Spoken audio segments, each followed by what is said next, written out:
Jai Shri Krishna. So today is again Wednesday and moon is still in Revati Nakshatra conjunct with Saturn. And this moon is a waning moon. It's getting close to that Amavasya moon, right? But moon is conjunct with Saturn and moon is without strength as well. But the most important thing is moon is in the natural 12th house of Kalpurush, which is Pisces, and moon is in Revati Nakshatra. So I'm going to share some very important information today in this video. Please share it with any of your friends, family, and many people who needs help, and I will break it down. Okay, this is going to be a deal breaker. As we speak, I am myself reading Garuda Puran, and I've really not read Garuda Puran completely, right? Many Purans I have to finish. It's a journey. Okay, so I'm trying to work on it, and I'm in Garuda Puran, and there is some very important information I've come across, so I have to share this, and it's also close to my heart for a reason, which I'll also share. So today's topic is going to be about the significance of Gaya, both Gaya, right? The Gaya Teertha, we call it the Gaya Teertha. Okay, this is in Garuda Puran. In case you want to check, again, I'm reading the book. I'm not using Google, AI, or ChatGPT or any of those things, right? So like I told you in one of the video, my guru always said, if you want an apple, go for the tree, not for the marketplace or for the barrel. So I'm actually reading it from the Puran itself, and I'm telling you this. Okay, so don't counter me with something you find in Google or YouTube or anywhere, right? I'm not going to comment on that because it's a waste of time. All right. Okay, so let's dig into the topic today. So this is from 14 the Garuda Puran, and the Purana contains 14 chapters, okay, each with many subsections. Within that, I'm reading out 14-4-1, okay, and the main heading in this case is the significance of Gaya Tirtha. That is the topic. So there will be multiple videos. This is part 1. There will be part 2. Watch part 2 because it tells you what and all to do. All right. Okay.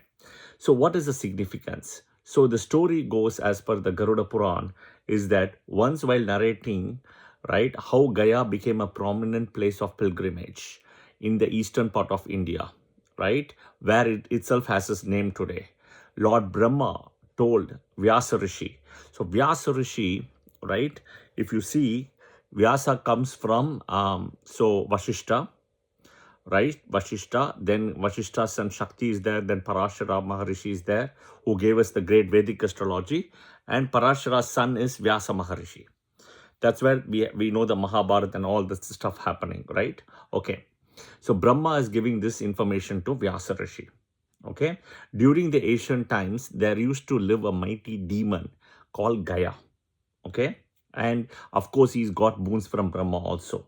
And because of getting the boons, he used to torment all the deities who ultimately went and asked help to Lord Vishnu. Okay, Lord Vishnu waited for the time to eventually come in a way, and once all the power of his boons, he started misusing it, right? He came down and he killed the Asur, the Gaya Asur, right? And it was supposed to be a very fierce mace duel, like Gada. Think of Bhima and Gada in Mahabharata, right?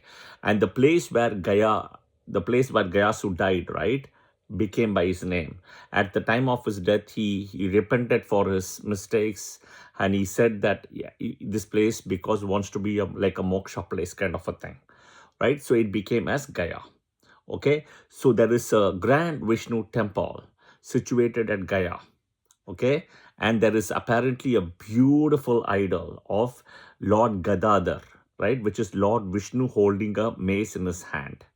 Now, Gaya is considered apparently to be the most ideal place for pilgrimage for performing the Shad rituals, right? Now, interestingly, I will tell you, I was supposed to also do it last year in Gaya, but for whatever reason, best known to me, which I don't want to share beyond this video, is I went and did it near Mukambika temple, right? So Maranakate and near Kundapur, Maranakate, right? Near Mukambika temple, and I took Mukambika's blessings to do that, right? But again, thanks to all the people who helped me. the students from my class, etc. Right? I'm really blessed for doing it last year. So I know that, but I know there is a pending thing for me to do it in Gaya as well. So as I'm publishing this video, I'm thinking to myself in the back of my head that the clock is ticking for me to come to Gaya and do it. Okay? If anybody of you are interested, you can also let me know. We can work on a time which may work best for us. But if I do it, it'll be in August to September. Okay? But I don't know which year. Let's put a pin there. Okay. So now, right? Now it's very important that the book says it is believed that a person goes to hell. And look at this and look at this video again and again. The book says that it is believed that a person goes to hell if he dies in any one of the following circumstances. If the person dies without the last rites being performed, okay, all right, last rites being for, or if a wild animal kills him, okay, or if he meets an accidental death, no matter what the reasons are, okay, accidental death, wild animal kills him, or his final rites has been done, or well, final rites has not been done in the proper way. Okay, so it is believed that a person goes to hell if he dies in the following circumstances. I repeat again, if he dies without his consecrations being, performed, without the consecrations, right, not being done properly also. That also, right, properly, wild animal kills him, or if he meets an accidental death, no matter what the reasons are. See, accidental death, in a way, you also have to look at suicide at the same angle as well, even though they are different in our terminologies. Okay, but what the book says is, if the Shraj rituals are performed at Gaya, then the soul of such a person get rid of the tortures of the hell and goes to heaven. Okay, now there is also the time of Smurta when to do, right? So we'll come to that. Now, the importance of Shraddh rituals over there can be gauged by the fact that a person becomes liberated from Pitrarina. That's what the book says, Pitrarina. Pitrarina means debt towards one's father. We all carry our debt of our father and our ancestors. Okay, because they brought the lineage forward. So we directly carry rather the debt of our father. This is one of the reason again, right? The Gotra and everything comes from the father, right? Everything comes from the father. So this will directly say some very important things as we summarize in this video. Okay, all right. Once he touches the soil of Gaya, that's what it says, okay? The reason being is that Lord Vishnu dwells there in the form of Pitrudeva, okay? Pitrudeva, okay? And by having his divine glimpse, right, a man typically, or a person in this case, right, is freed of all his three depths, okay? The entire area, right, entire area stretching from the foothills of the Vishnu mountain to Uttaramanas is extremely holy, okay? And this is the same area where they say the river Falgu flows, okay? So offering Pinda daan to ancestors at this place helps them to attain salvation, okay? And it also says, while performing the rituals of the Pinda daan, they should say the mantra, okay? It doesn't tell you how many times. The safest bet, if you don't know in this case how many times, you can say it 3 times, okay? I'm going to say the mantra now, but I'm also going to publish or put the mantra in the comments column as well, okay? The mantra is ESHA PINDO Maya DASTRATAV HASTE JANARDANAH. JANARDANAH is Vishnu, okay? PARLOKAM GATE MOKSHAM SHAYMU PATISHTHATAAM. Okay, I repeat again, I will copy paste that mantra. I'm sure the priests at Gaya are well aware of all of this, but guys, today we need to know all of this, right? We need to help people, we need to know all of this. Okay, Isha Pindo Maya Dastratav Haste Janardana Parlokam Gate Moksham Shyamo Patishtatam. All right. Now, this is the mantra. It's just a 2-line. Say it 3 times. That's it. You can even start saying it in the house every Amavasya, every time you do the Tarpana Pitru as well, before you go to Gaya. Okay. The book further says there are many other places as the banks of Falgu and the performance of Shraddha rituals over there gives undiminished virtue to the ancestors, right? It speaks about Dharma, Pristha, Brahmastar, Gaya Shisha, Akshaya Teertha, then Denukrayana, are the places capable of liberating 20 generations of a man.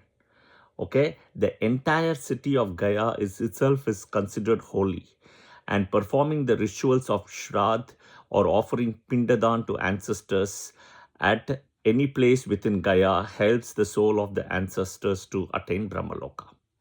Okay, now I will do a part 2 of this video for you guys to understand certain things, the prerequisites before it. I will also give the muhurta of when to do it also. Those 2 things are important, where you will see the result, definitely. Now, I've been getting a lot of emails and questions from many people, and I'm also addressing this to all of them.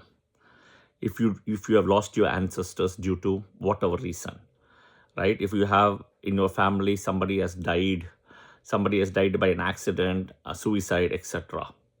If you know in the family, your family, somebody got converted, your father, your grandfather, and you're back to Hinduism for now, right? This is the stuff you have to follow and do. Another way is you've been following the wrong Kuldevata all along, ancestors, right? Kuldevata, you're following your mother's side, not your father's side. Okay, all of these people, note this video, pin this video, flag this video. There'll be this is part 1, part 2, part 3. I'll definitely do, giving the muhurtas, giving also the so-called, the next one will be the rituals of Pindadan, what you're supposed to do. Okay, start doing it. This will change.